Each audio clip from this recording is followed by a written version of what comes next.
حمدا موافيا لنعمه ومكافيا لمزيده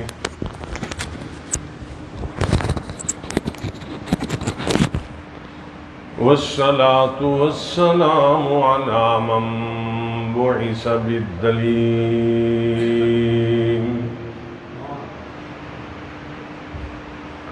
الذي فيه شفاء لكل عليم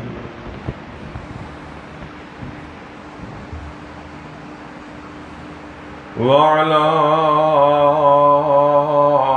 آله وصحبه الذين هم مقدمات الدين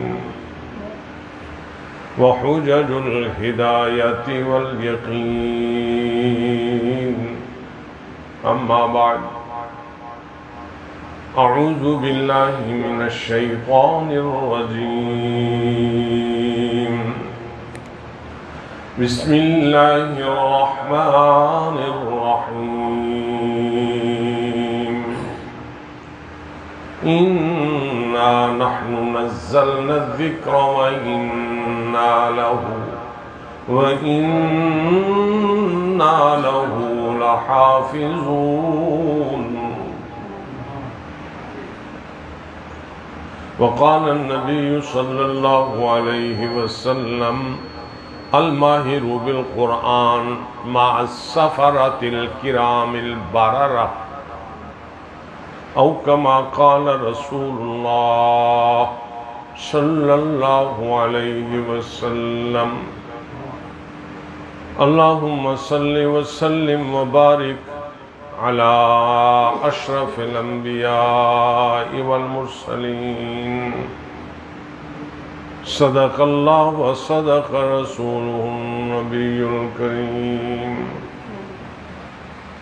معزز سامعین و حاضرین، معزز علماء کرام،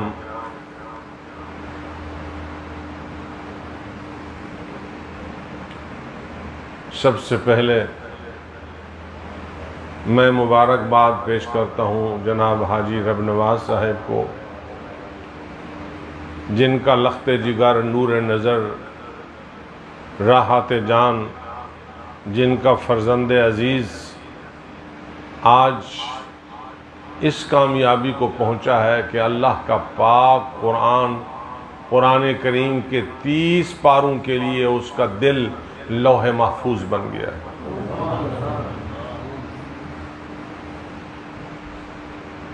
جناب حاجی صاحب، یہ بہت بڑی کامیابی ہے آپ کے لیے، بہت بڑی مبارک ہے آپ کے لیے۔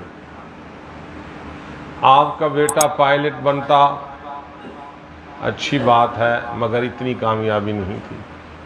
آپ کا بیٹا ڈاکٹر بنتا اچھی بات ہے، مگر اتنی بڑی کامیابی نہیں تھی۔ CSS کر کے بہت بڑا آفیسر بن جاتا، پھر بھی اتنی بڑی کامیابی نہیں۔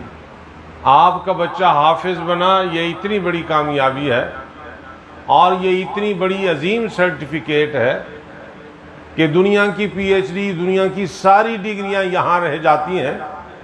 یہ ڈگری ایسی ہے جو قیامت اور محشر منظر میں بھی یہ کامیاب آئے گی اور کام آئے گی۔ آپ کا ڈاکٹر بچہ آپ کو قبر میں، حشر میں کام نہیں آئے گا، انجینئر بچہ نہیں آئے گا۔ آپ کو جب قبر کی تنہائیوں میں رکھا جائے گا اور آپ کا بیٹا آپ کے لیے سورۃ ملک کی تلاوت کرے گا، وہ سورہ ملک جو آپ کے بیٹے سے پڑھی گئی آپ کے نزدیک عذاب قبر کو نہیں آنے دے گی۔ تو وہ بیٹا کامیاب نہ ہوا، آپ کے کام نہ آیا جو ڈاکٹر انجینئر تھا، وہ بیٹا کامیاب ہوا اور وہ کام آیا جس کو آپ نے مدرسے میں چھوڑا، قرآن کا حافظ بنا۔ جہاں دنیا کے سارے اسباب ختم ہو جاتے ہیں، وہاں اس کے اسباب پیدا ہو گیا آپ کے لیے۔ میں نے شاید پہلے بھی آپ لوگوں کو سنایا ہو، وہاں حضرت قاری صاحبزادہ ضیاء الحسنین صاحب کی مسجد میں کسی دفعہ کہ ایک آدمی کا جنازہ آیا، تو انہوں نے کہا انتظار کرو، اس کا بیٹا بھی آ رہا ہے، ابھی ایئرپورٹ سے اترا ہے، جنازہ رکھو۔ وہ جب اترا تو وہ شوٹڈ ووٹڈ بڑا ماڈ لباس میں آیا اور جنازے والی چارپائی کے قریب جھک کر خوب چلا چلا کے رونے لگا۔ کہاں سے آئے؟ انہوں نے کہا جی میں امریکہ سے آیا ہوں، ابھی فلائٹ سے اترا ہوں۔ صبر کرو میاں، والد فوت ہو گیا ہے، کوئی بات نہیں، اتنی کیوں چیخ رہے ہو؟ انہوں نے کہا میں ان کی میت، ان کے موت اور ان کی فوتگی پر نہیں رو رہا ہوں، صدمہ ہے، میرا باپ مرا ہوا ہے، لیکن اس بات پر رو رہا ہوں کہ میرے باپ نے مجھے فرانس بھی پڑھایا، آسٹریلیا بھی پڑھایا، انگلینڈ بھی پڑھایا، امریکہ کی یونیورسٹی سے ڈگری ہولڈر ہوں میں، اور آج اعلیٰ عہدے پر ہوں، لیکن افسوس کہ میں آج اپنے باپ کو آخری سلام نہیں کر سکتا۔ ساری ڈگریاں اور تعلیم دلوائی میرے باپ نے، مجھے نماز جنازہ نہیں آتا۔ مسلمانوں، سادہ سی باتیں ہیں، کوئی لچھے دار تقریر نہیں کروں گا، یہ لمحہ فکریہ ہے، سوچنے کی چیزیں ہیں۔ ہماری ترجیحات کیا ہو گئی ہیں؟ ہماری پسند ناپسند کا پیمانہ کیا ہو گیا ہے؟ ہماری سوچ کہاں چلی گئی ہے؟ خرد را مجنون، مجنون را خرد، عقل مند کو دیوانہ اور دیوانے کو دانشور کہہ دیا۔ جو مفید تھا وہ غیر مفید، اور جو غیر مفید ہے وہی معاشرے میں اعلیٰ و برتر ہے۔ ایسا نہ سوچو۔ قرآن کریم کی جو آیت میں نے پڑھی ہے اس کا بھی یہی مطلب ہے۔ اللہ کریم ارشاد فرماتے ہیں اِنَّا نَحْنُ نَزَّلْنَا الذِّکْرَ وَإِنَّا لَهُ لَحَافِظُونَ۔ یہ قرآن اپنے محبوب کے قلب اطہر پر میں نے نازل کیا، اللہ فرماتے ہیں، اور کسی کو نہیں۔ وَإِنَّا لَهُ لَحَافِظُونَ، اِنَّا جمع کا صیغہ شاہانہ خطاب ہے، ہم ہی اس کی حفاظت کریں گے، اللہ فرماتے ہیں۔ نازل بھی ہم نے کیا، حفاظت بھی ہم کریں گے، شاہانہ خطاب۔ اور آپ دیکھیں کہ جی دیکھیں، ایک ہے قرآن اور ایک ہے حامل قرآن۔ قرآن اور جن پر قرآن اترا، دونوں کی حفاظت اللہ کریم نے اپنے ذمے لی ہے۔ قرآن کے لیے کہا اِنَّا نَحْنُ نَزَّلْنَا الذِّکْرَ وَإِنَّا لَهُ لَحَافِظُونَ، علمی باتیں ذہن میں رکھیں، ہم نے نازل کیا، ہم حفاظت کریں گے۔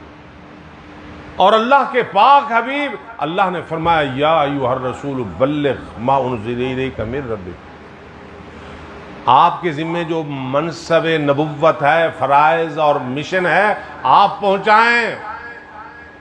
یہ کافر، یہ نہ ماننے والے، یہ جابر عامر ظالم قاہر، فرمایا واللہ یعصمک من الناس، میرے حبیب آپ کام جاری رکھیں، آپ کی حفاظت میرے ذمے ہے۔ واللہ یعصمک من الناس، قرآن کی حفاظت بھی اللہ کے ذمے، حامل قرآن کی بھی حفاظت اللہ کے ذمے۔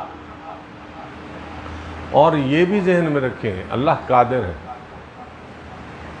حامل قرآن جب ہجرت کر کے یار غار، رفیق مزار، خلیفہ اول بلا فصل، اول الاسلام، قدیم الاسلام، سینیارٹی میں پہلے نمبر پر، پہلا مسلمان، حق و صداقت کی تصدیق کرنے والے، مؤید اور مصدق جناب عبداللہ ابن ابی قحافہ، ابی بکر صدیق رضی اللہ عنہ، غار کی تنہائیوں میں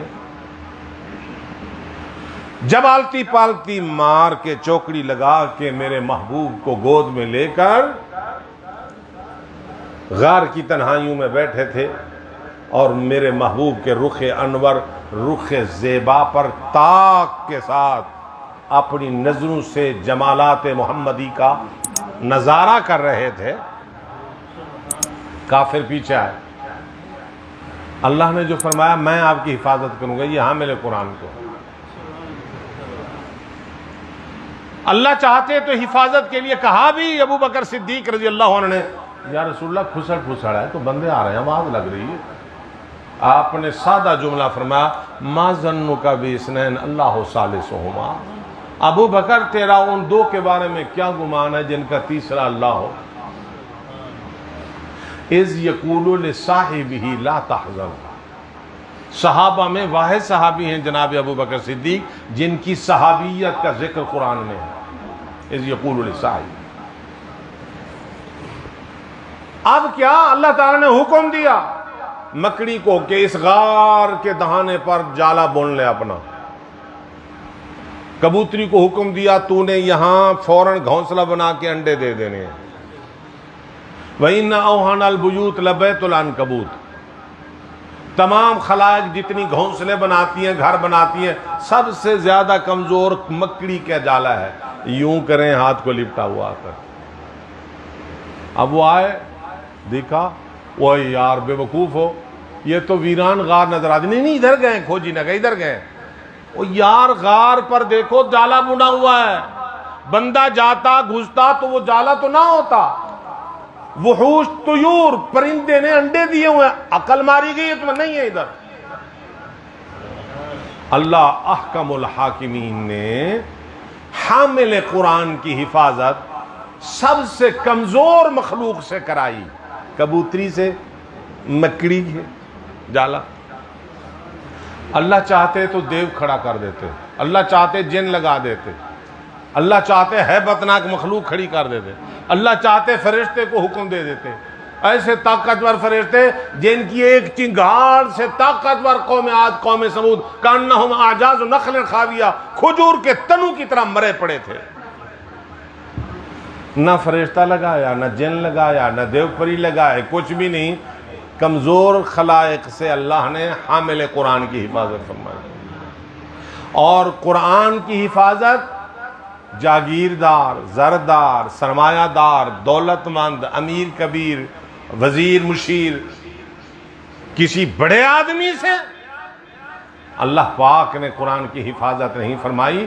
ذمہ اپنا لیا, ذریعہ کمزور, ایک غریب غربا, ایک مڈل فیملی, ایک غریب فیملی, وہ دور دراز ڈھوکوں پر رہنے والے حاجی رب نواز. اللہ نے فرمایا یہ کمزور غریب غربا لوگوں کے بچے قرآن کو سینے سے لگائیں گے, ضامن میں ہوں, حفاظت یہ کریں گے. کمزور لوگوں سے اللہ نے حفاظت فرمائی. اچھا کبھی آپ نے سنا, چند نکتے ہوں گے, علمی بات ہے, میں تو پیشہ ور مقرر نہیں ہوں. حفاظت کے انداز ہے. موسیٰ علیہ السلام کتاب لینے کے لیے گئے. موسیٰ علیہ السلام تو تورات لے کر آئے, اور تورات کے کون اکیلے موسیٰ علیہ السلام حافظ تھے. تورات کے اکیلے حافظ موسیٰ علیہ السلام. انجیل عیسیٰ علیہ السلام لی, اکیلے حافظ عیسیٰ علیہ السلام انجیل. زبور جناب داؤد علیہ السلام نے لی, اکیلے حافظ داؤد علیہ السلام. اور قرآن کریم میرے حبیب کے قلب اطہر پر نازل ہوا. میرے حبیب بھی قرآن کے حافظ, جناب ابو بکر بھی قرآن کے حافظ, جناب عمر بھی قرآن کے حافظ, جناب عثمان بھی قرآن کے حافظ, جناب علی المرتضیٰ بھی قرآن کے حافظ, عبداللہ بن مسعود بھی قرآن کے حافظ, زید بن ثابت بھی قرآن کے حافظ, ابی بن کعب بھی قرآن کے حافظ. اور جناب دیکھیں جلیل القدر صحابہ حافظ, تابعین حافظ, تبع تابعین حافظ, اور اکیلے ایک وفاق المدارس کے بورڈ سے 66,000 حافظ ہر سال قرآن کریم کا حافظ ہوتا ہے. کروڑوں کی تعداد میں قرآن کے حافظ. وہاں اکیلے موسیٰ, اکیلے عیسیٰ, اکیلے حضرت داؤد علیہ السلام حافظ. کمزور خلائق سے اللہ نے اتنی حافظ. اور حافظ قرآن سبحان اللہ. یہ بھی دیکھا ہے آپ نے, یہ ایک نقطہ دوسرا دیکھیں. اکیلے حافظ تھے موسیٰ علیہ السلام, عیسیٰ علیہ السلام, داؤد علیہ السلام. موسیٰ علیہ السلام کو کیا حکم ملا؟ میقات ربہ, کہ اللہ تعالیٰ نے ایک جگہ مقرر کی ہے کوہ طور, وہاں آئیں اور قرآن اپنا تورات لیں. اور تورات کیا ہے؟ تختیوں پر لکھی ہوئی, اور الواح تورات.